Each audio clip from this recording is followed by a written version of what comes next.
enough for Aurora for that one. Again, the Champions Arena is ready for this. We get one last look at the lineups here, and that's a whole lot of big damn for Aurora, as I would like to say it, plus the 2 Purifies to play against the Kalea. This is going to be a tough game for Onic Philippines. We'll see if they're able to pull it off. Once again, these picks that have come through are crucial to get your foot in the right direction in this best of 5. Remember, too, that the team that has to deal with this, well, we'll go down to the lower bracket. Let's throw it over to the casters to take us into Game 1. Trailblazers of the new era in action. Game 1 in a best of 5. Moving forward through the upper brackets is the winner. It's Aurora versus Onic Philippines. Leo at your service here with Rockhart and Brigida bringing you the action. I will echo Renmar. It's very rare that we actually just agree on a draft. This is difficult for Onic to execute, even for them. Yeah. Like, looking at the lineup itself, there are several counters which are already pretty much present, but hold on.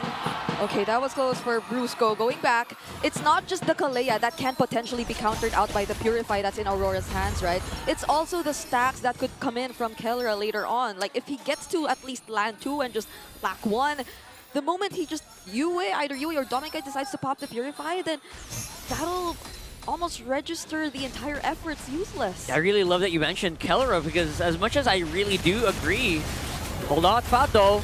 Look at that, Renegade might be in trouble here, going down first blood, no ultimates yet, no shortcut or anything, means he's gonna go down, but Demon Kite does allow him to get a little bit of vengeance, get some of that gold back in.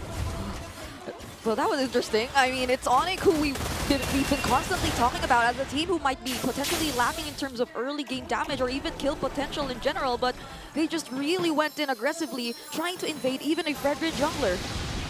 As I was about to say earlier, I feel like, yeah, I mean, I love the Aurora lineup, but you look at when you think about Kellera and you think about the Wan, what do you remember, right? Like, you remember that insane 1v4 maniac play that he did on his own a few years back, and you think, you know what? This guy is scary. That's right. In the summer of 2022, this was one of Kellera's main flames, the 1-1. Personally, it's the reason why I call him the Filipino Savage, is he would play forward in your face. Now, Super Prince starting with the Crimson Beacon. First turtle up. Oh, look at that. Beautiful engagement here coming in from Kirk, but will be slowed down a little bit. Brusco can't really do anything yet. Doesn't have the Tsunami Slam. King Kong will be getting that turtle, and they could get a bit of an edge here on the coming fight, but looks like Aurora can decide to disengage. Rockhard, you don't even need it. Onic brute forced their way into scoring that first objective. Yep, Kirk did a great job in managing Edward from getting out of his lane. It's not just that, it's also the way Onic Philippines were able to immediately force out the Purify from US, so he barely could position himself in a spot that would guarantee space for Aurora. This is better though. This time, Tsunami Slam is on, and here we go with a pincer here coming in from Edward and Renegade. They're basically tanks though. Edward's a good damage, will not be usable yet on Masha. Here comes the shortcut. They're diving in on King Kong, and King Kong gets taken down. The Sigma King falls. Now Super Prince falling back. Oh boy, great follow-up from Aurora. Super Prince trying to get some of that HP back, but no go. It's gonna be a lot of bodies in the flow here for Onic. And they basically show us this is how you punish others. Oh wait, there's another engage coming in from Onic. Are they gonna commit? This is Demon Kite though, he's really tanky. King Kong's gonna catch up. Very happy taken. Brusco out of range here with US. Feathered airstrike. Edward is a huge threat on the front. Look at this guy going 1v1 on Kirk here. Oh. If there's anything we're going to learn about that first turtle fight, is Onic can only re-engage when it's time. Yeah. So Onic time, that's what they're going off of, this very single-minded lineup. They can barrel through you, but only when they're ready.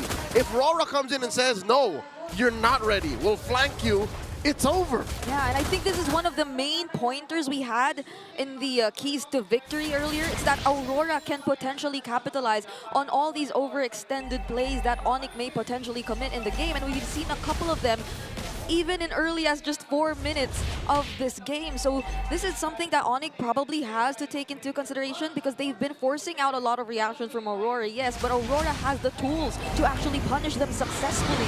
How about Turtle 2? Onic having a go at it once more. King Kong starting up. Demon Kite spotted him.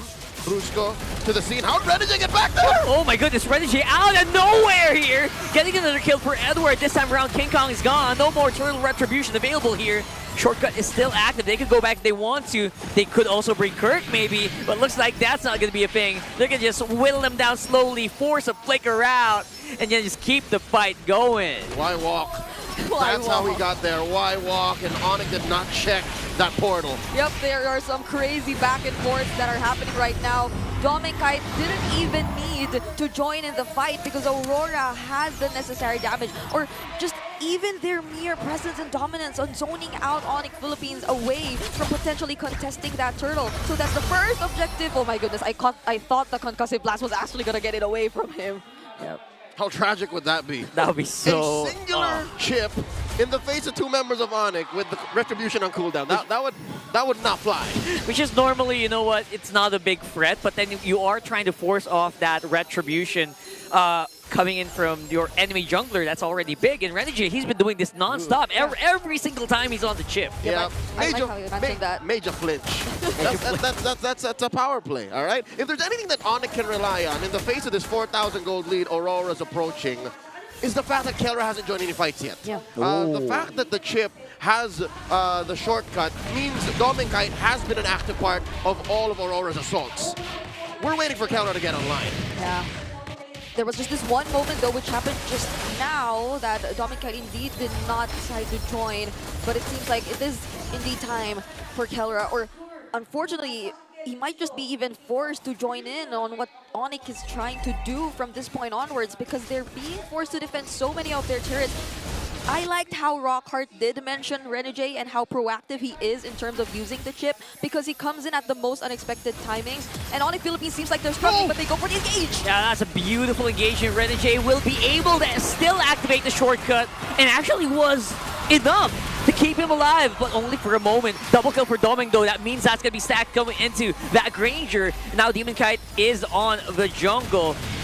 Here on a bit of a pincer maneuver. Edward! Like a bullet straight into Super Friend's gonna be able to at least push him back, but no kills happening for Aurora. Flicker forward, thunderclap. You know what? It's not even the fact that he didn't get a kill. The fact that they forced Onic back all the way is worth it. Yeah, it's only been 7 minutes, but just look at how they're constantly invading. This is absolute domination here. Portal is active on that shortcut, and Kirk is all alone here on the front. They can't really go near, but they will be able to take out the Hitman. Renegade is costing them so much. Yeah. It's not like he didn't die recently for another 2-for-1. He respawned, came back, and then caused them more trouble. Yeah, Onic it feels like Onic already know that they really have to deal with Renegade, which is why they tried and attempted to take him out, but it just cost them a lot more, especially as they have to consider the other damage dealers. They have to consider Yue. There's no one essentially who could reach the damage dealers at this point. Both Dominic Kite and Yue are proving to be a huge problem, and this is what you get for a glue. You get to start things front to back, or ideally in this kind of scenario, because you can't risk going in too deep. Aurora, they're the ones taking control of the entire map. They're denying Onyx's main strength. You can't even come in. It's sadistic what Aurora's doing. You saw that last turtle, how they were saying, look, look, look, turtle's at neutral, all right? Demon Kai's not even close to it. King Kong, come on, come on. Oh, full-scale denial. Yeah, if they do that, King Kong gets punished, there comes Kirk! And they're trying to do this. Kirk is the one trying to do the punish, and the stick gonna come in. Yue is so far away from home though.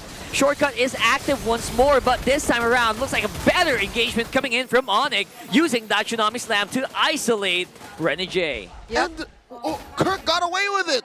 So this is the first win for Onic since that first turtle. Yeah, the shortcut was was launched right after the Yue actually used the Wings by Wings alongside Kirk with the grab. So he were able to, or Kirk was able to take advantage of that shortcut that was readily available. And the fact that Onic, during that team fight, were able to split up or even just zone away the damage dealers, again, courtesy of Kirk, they were able to take advantage of the entire scenario, punishing at least one member from Aurora. But this still doesn't change the fact that there exists a 6K gold lead in favor of Aurora. All right.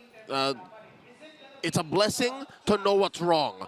And so far, Onic has figured out that if we divide and conquer, we can cut down that lead. We can get away with free wins. But Aurora, they're still in the driver's seat.